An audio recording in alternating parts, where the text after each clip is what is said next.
Hello historians and welcome back. Today we will be looking at the early life of Queen Elizabeth I. Elizabeth was born a princess, but after the execution of her mother in 1536, she was downgraded to a lady and classified as illegitimate. Elizabeth would remain a lady until she became queen in 1558. Elizabeth gained her first stepmother on the 30th of May 1536 when her father married Jane Seymour. We don't know when Elizabeth realised what was going on, however the absence of her mother and the appearance of Jane would certainly have been noticeable. It is noted that the once precocious princess asked Sir John Shelton, who was in charge of her household, "How hath it, yesterday, Lady Princess, and today but Lady Elizabeth?" This shows that she knew something was wrong, and the 3-year-old Elizabeth was already demonstrating her infamous intellect. As mentioned in the last video, Elizabeth didn't have a powerful family to look after her like Mary did. Her father wanted nothing to do with her, and neither did Jane.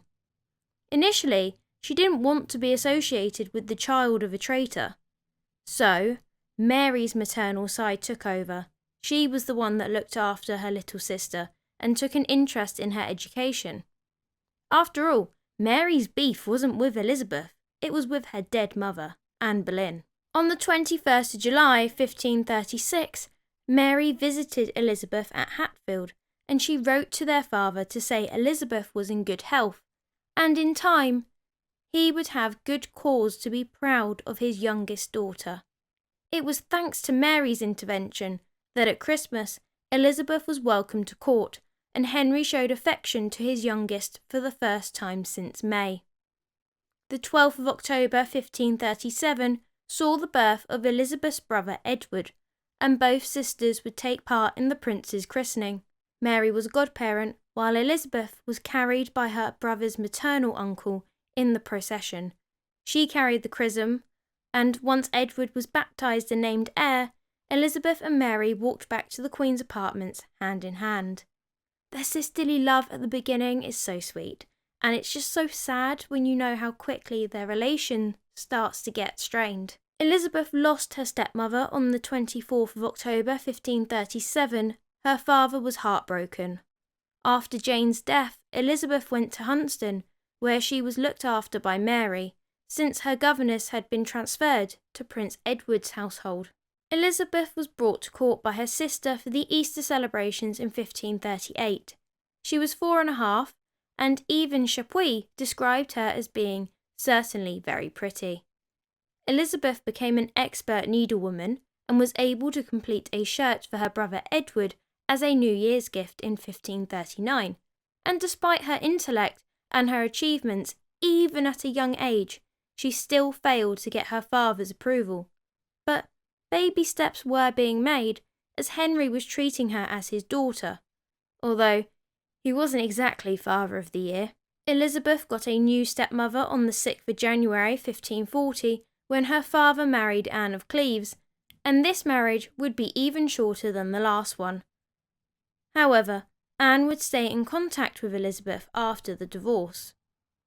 Elizabeth, who was arguably desperate for a mother figure, wrote to Anne shortly after the wedding, trying to make a good impression. She wanted to come to court and meet her new stepmother. She wrote, "Permit me to show by this billet." She wrote in this at the first of her letters to survive, "the zeal which I devote my respect to you as queen, and my entire obedience to you as my mother. I am too young and feeble to have power to do more than felicitate you with all my heart in this commencement of your marriage. I hope that your majesty will have as much goodwill for me as I have zeal for your service." Anne was touched and impressed by the now 6-year-old Elizabeth, and asked Henry if Elizabeth could come to court, but he said no. He took the letter and gave it to Cromwell, and then ordered him to write a reply. "Tell her," he said brutally, "that she had a mother so different from this woman that she ought not to wish to see her." Henry then divorced Anne of Cleves on the 12th of July 1540. Boy, that escalated quickly. As mentioned earlier, Anne wanted to stay in touch with Henry's children. Her and Mary were of a similar age, and the two were friends, while Elizabeth was a bright girl who was in need of a mother. Unlike her brother Edward, Elizabeth was not fussed over by governesses and nurses. Anne had no plans to remarry and have children, and Elizabeth could be her child. So Anne asked Henry if she could invite Elizabeth to visit her on occasions, saying that to have had her for her daughter would have been greater happiness to her than being queen. Thanks to Anne's cooperation in annulling the marriage, Henry agreed, and it may be assumed that the Lady Elizabeth would frequent her former stepmother at Richmond Palace. Henry VIII married his fifth wife, Catherine Howard, at Oatlands Palace in Surrey on the 28th of July 1540, and that very same day he also had his former right-hand man Thomas Cromwell executed. This marriage was a glimmer of hope for the Lady Elizabeth, as her new stepmother was a relative. Catherine was first cousins with her mother Anne Boleyn. Because Catherine Howard was related to Elizabeth, the little princess was given the place of honour at the royal wedding banquet. It was thought that Catherine reminded Henry of Anne Boleyn, but the dismissive version he had hoped for, not the argumentative and ambitious version that he got. Catherine Howard was then executed on the 13th of February 1542, with Elizabeth's auntie, Jane Boleyn, Lady Rochford.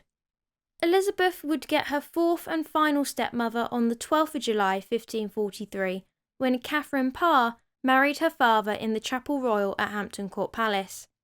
Catherine, who was on her third marriage, was a seasoned wife and stepmother, and it concerned her greatly that all three of her stepchildren lived separately away from court and rarely saw their father. In August of 1543, she wrote to all three of them and asked if they would come and visit her and their father at court. The Lady Elizabeth responded promptly and expressed in very eloquent terms her appreciation of Catherine's kindness, which she was sure she did not deserve. She promised that she would conduct herself that Catherine would never have cause for complaint, and that she would be diligent in showing obedience and respect. I await with much impatience the orders of the King, my father, for the accomplishment of the happiness for which I sigh, and I remain with much submission. Your Majesty's very dear Elizabeth. It wasn't long before both Elizabeth and her sister Mary arrived at court. Henry had never felt comfortable in Elizabeth's company, but with Catherine Parr's influence he softened towards his daughter, and it seemed, for Elizabeth, that she had finally got the mother that she had been longing for. Elizabeth was nearly 10, and she was already showing signs of inheriting her mother's courage, love of flattery, and her flirty disposition, something that we would see in her reign as queen. It was commented about Elizabeth's intelligence, as we have noted earlier, but also her sharp wit that rivaled any adult. However, Elizabeth was not as volatile as her mother had been. Her insecure childhood had taught her the value of discretion and deception, something that her mother had failed to learn. Also, like her mother, Elizabeth spoke several languages, which impressed the new queen, who decided to supervise Elizabeth's education, seeing the potential in the young lady. On the 7th of February 1544, Elizabeth's father passed a new Act of Succession. It was clear that he was stuck with the 3 children that he had, so this new Act of Succession brought Mary and Elizabeth back in the line of succession, if he or Edward failed to produce children. However, he was still adamant that they were both illegitimate. However, it would not be long before father and daughter's relationship declined again. We don't know what the argument was about, but Elizabeth was banished from court and asked Catherine Parr to step in and talk to her father on her behalf. She had not dared write to her father. She confessed and begged her stepmother to send a letter on her behalf, praying ever for his sweet benediction, and beseeching God to send him victory over his enemies. so that your highness and I may soon as possible rejoice in his happy return.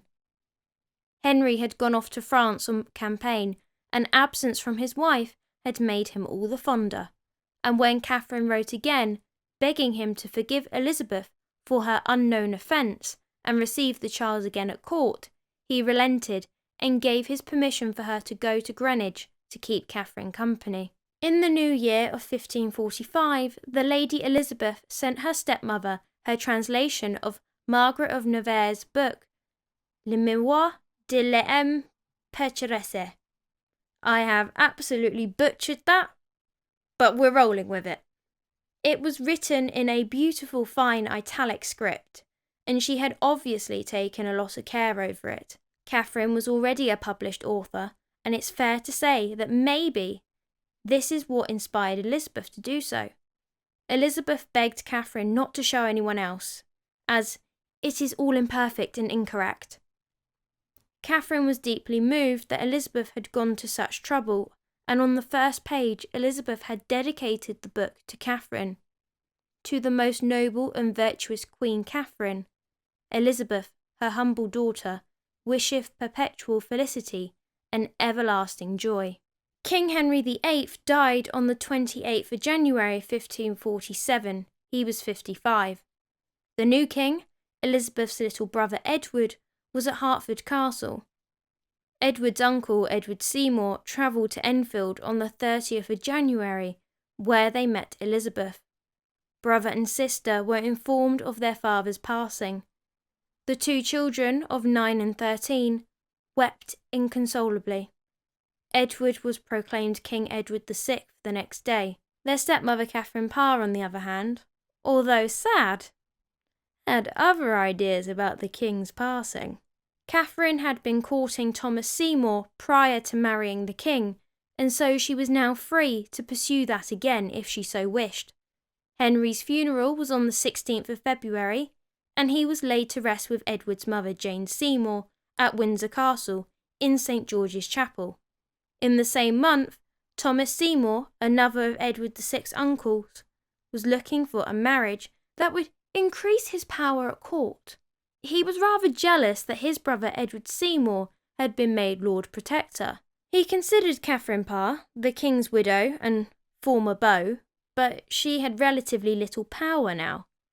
The king's oldest sister Mary was a Catholic, so no. And then there was the king's other sister, the Lady Elizabeth. She was 13, nearly childbearing age, and had inherited her mother's flirtatious charm and ability to captivate men. Thomas Seymour, Lord Sudeley, decided to pursue Elizabeth, declaring his affection in flattering letters, and begged her to know whether I am to be the most happy or the most miserable of men. Although she was 13, Elizabeth knew exactly what he was after. But Elizabeth was not able to choose her marriage partners. She would have to get the Privy Council's permission, and it was unlikely they would give it to her in case her brother wanted to use her for a political alliance. Consequently, she turned down Seymour's proposal, saying, "Neither my age nor my inclination allows me to think of marriage," and that she needed at least 2 years to get over the loss of her father before contemplating it. She went on, "Permit me, my Lord Admiral, to tell you frankly that, though I decline the happiness of becoming your wife, I shall never cease to interest myself in all that can crown your merits with glory, and shall ever feel the greatest pleasure in being your servant and good friend." With that, Thomas went back to the drawing board. His options now consisted of the Catholic Lady Mary, or the Dowager Queen and former beau, Catherine Parr. Catherine Parr and Thomas Seymour wed in secret in April, although they did do a terrible job at keeping it a secret. You guys should date, and then not tell me about it. I think she knows. Like the actual worst. People pretty much found out as soon as they got married. The Lady Mary found out about the wedding and was horrified as Catherine was supposed to be in mourning for her father, and she saw her as a disgrace. Mary was worried about Elizabeth putting herself morally at risk by keeping in contact with Catherine, and wanting to protect her sister's innocence, she wrote to Elizabeth, warning her against contacting Catherine and begged her to think of her own reputation. But Elizabeth, despite rejecting the Lord Admiral, did have a crush on him. She just wasn't prepared to be used, and she was fond of her stepmother. She ignored Mary's warning and said that she shared Mary's grief for their father, and in seeing scarcely cold body of the king our father so shamefully dishonoured by the queen our stepmother. However, in her opinion, the best course to take was one of dissimulation, and making the best of what we cannot remedy. In November 1547, Catherine published her second book, Lamentations of a Sinner. At this time, Elizabeth had been at her brother's court, but Edward was a staunch Protestant, and he introduced a rigid ceremonial requirement that meant Elizabeth had to drop on one knee 5 times in front of her brother before seating herself far away from his side. Edward viewed Elizabeth as illegitimate, so that's why she wasn't able to sit with her brother. Catherine was probably aware of Elizabeth's situation and invited her to come live with her in 1548. Catherine discovered that she was pregnant in the March, and while she was at daily prayers, her husband Thomas would go canoodling with their ward Elizabeth. Catherine was too preoccupied being pregnant that she didn't notice, or deliberately turned a blind eye, to her husband openly engaging with Elizabeth in front of household staff. The trio stayed at Seymour Place in London in the spring. Thomas would go to Elizabeth's bedroom every morning wearing only his nightgown and slippers, and burst in, regardless of whether or not she was in bed. Her lady-in-waiting, Mrs. Catherine Ashley, was present and was immediately suspicious, thinking it an unseemly sight to see a man so little dressed in a maiden's chamber. Cat Ashley, sometimes Astley, was the only person in that household trying to protect Elizabeth. What really disturbed Mrs. Ashley, according to her later deposition to the Privy Council, was that he only stayed if Elizabeth was in bed. If he found her up and dressed, he would just look in at the gallery door then leave. Despite Cat's best efforts, Thomas would continue his morning break-ins, and if Elizabeth was in bed, he would climb in and tickle her. On one occasion, he tried to kiss her, but Cat swooped in and sent him out. For the time being, Elizabeth seemed to be enjoying this attention. As we mentioned, she seemed to have a crush on him, and she didn't rebuff him. However, there are also accounts of Elizabeth rising early to try and avoid Thomas getting in her bed, as he would not act if she was already dressed. So at some point Elizabeth potentially stopped enjoying the attention, or her love of it wasn't always consistent. And what did Catherine do? Nothing. She raised no protest when she heard that the Admiral would pull apart Elizabeth's bed curtains and make as though he would come at her, causing her to shrink back giggling into the bed to avoid being tickled. The Admiral said it was harmless, and the Queen believed him. Catherine even accompanied her husband on some early morning visits to Elizabeth's room. While at Hamworth, the Seymour couple chased Elizabeth through the gardens. When Thomas caught her, they wrestled together. Thomas got some shears and cut Elizabeth's black gown into strips, while Catherine held her stepdaughter still, all the while laughing. Elizabeth's infatuation for the Admiral was pretty obvious, and not good at concealing it. Thomas was now fretting in case Catherine blamed him, so he told Catherine that he had seen Elizabeth with her arms round a man's neck. The Queen was shocked, and when she confronted the Lady Elizabeth, she cried and denied it, begging Catherine to speak with her ladies. Elizabeth was hardly alone, and the only man she came into contact with, apart from her servants and tutors, was Thomas. Catherine could see how distraught Elizabeth was, and knew she must be telling the truth. But why would Thomas lie to her? Unless He was protecting himself. Catherine now realised what her husband had been up to. One day in April, Catherine realised that both her husband and her stepdaughter were missing. She went in search of them, and she found them alone together, with Elizabeth in Thomas's arms. As soon as they saw Catherine, they separated, but it was too late. Catherine had seen that both her husband and daughter had betrayed her. Elizabeth left the Seymours in May. Thomas made no attempt to see her go, but Catherine had. Her once warm and loving mother was cold. She merely said, "God has given you great qualities. Cultivate them always, and labour to improve them, for I believe you are destined by heaven to be Queen of England." Elizabeth kissed her and was gone, unable to bear Catherine's coldness. Elizabeth soon became ill, possibly grief-ridden, as she now saw that she had caused terrible hurt to the woman she called mother, and had potentially risked her reputation and her place in the succession. Thomas wrote to Elizabeth taking the blame and swore to testify Elizabeth's innocence if necessary. But she responded telling him it was best if they didn't have any contact at all, and while Catherine was alive, he did just that. But this was in the July time, and Catherine died in September, so it wasn't really that long.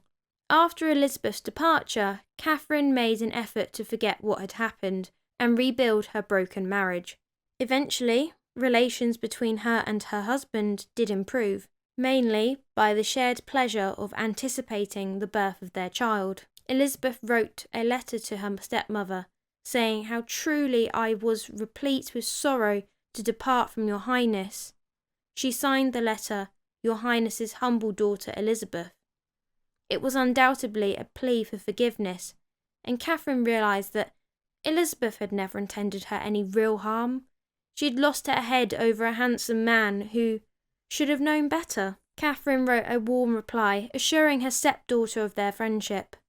Elizabeth responded to Catherine's letter on the 31st of July, saying her letter was most joyful to me. I'm personally glad that the two were able to reconcile their differences, because Catherine Parr would ultimately die on the 7th of September 1548 from childbirth complications.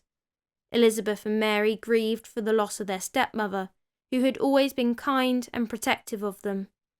Catherine had always acted as the mediator in the family, and her death would mark the beginning of a great divide between the sisters, who had once been close, but would now gradually grow ever more suspicious of each other, and end as formidable rivals in the dangerous arena of politics and religion. Thomas had lost the small amount of power that he had after Catherine's death, and was still trying to get his comeuppance on his brother, Edward Seymour, Lord Protector, who had more influence with their nephew than what he did. Thomas Seymour snuck into the king's residence and planned to basically kidnap his nephew. Not a great plan. Unsurprisingly, Thomas Seymour was arrested in the January of 1549 for conspiring to kidnap the king, for shooting Edward VI's dog, and for his despicable behaviour with Elizabeth finally came to light. Edward was suspicious of his sister, so the 15-year-old Elizabeth was interrogated about her relationship with Seymour, and if there was any truth about the rumour of Elizabeth and Seymour getting married.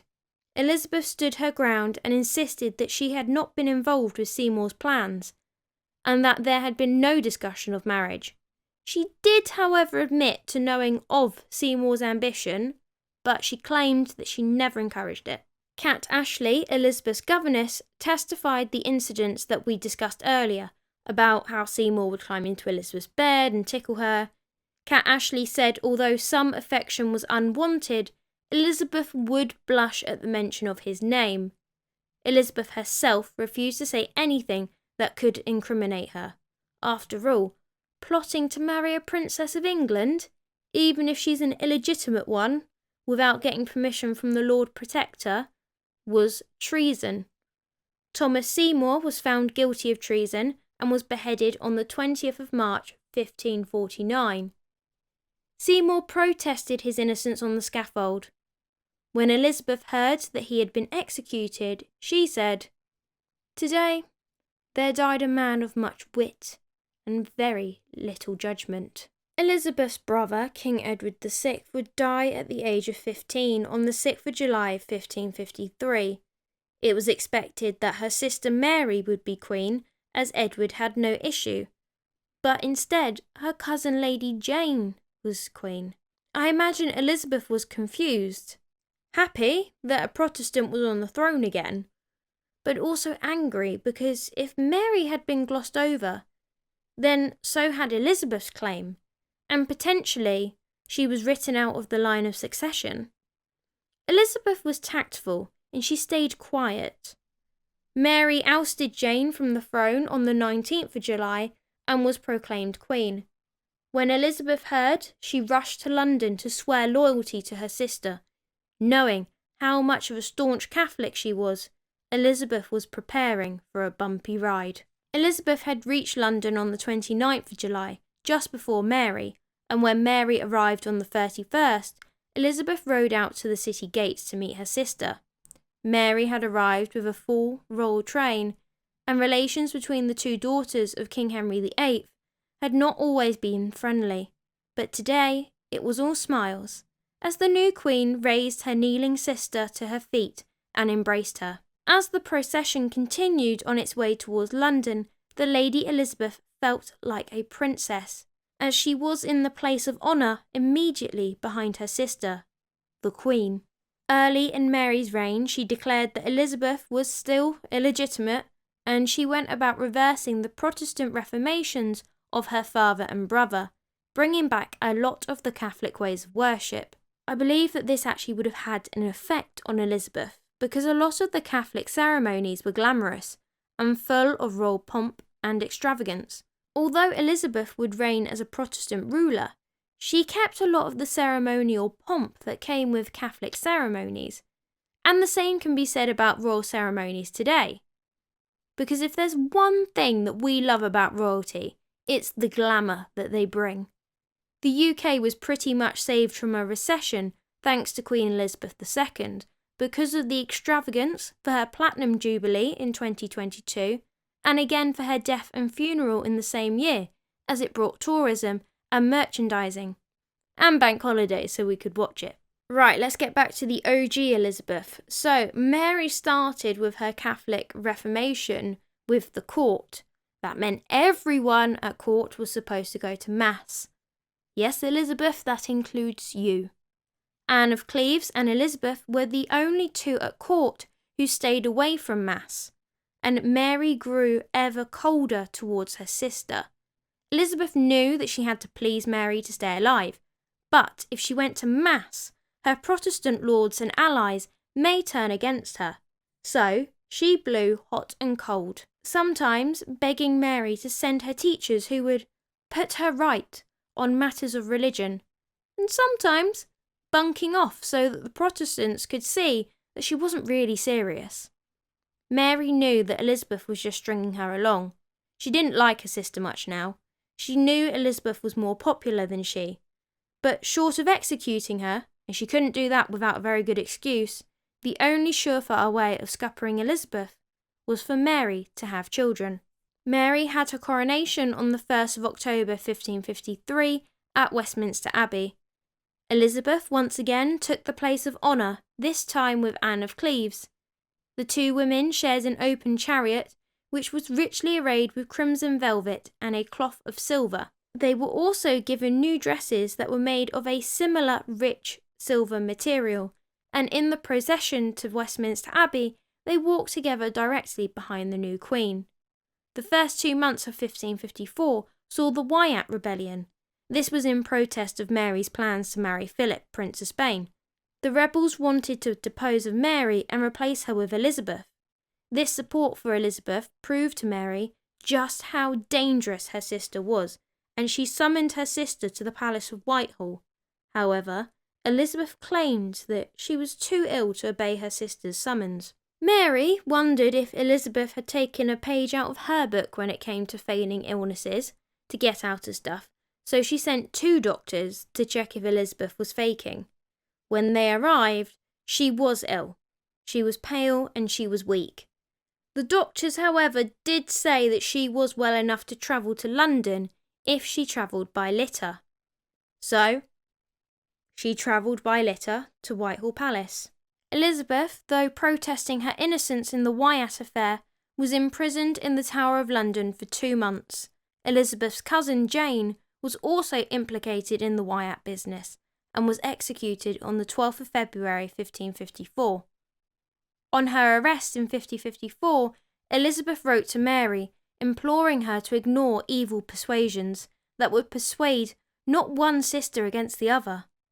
Elizabeth's imprisonment at the Tower was comfortable enough, though.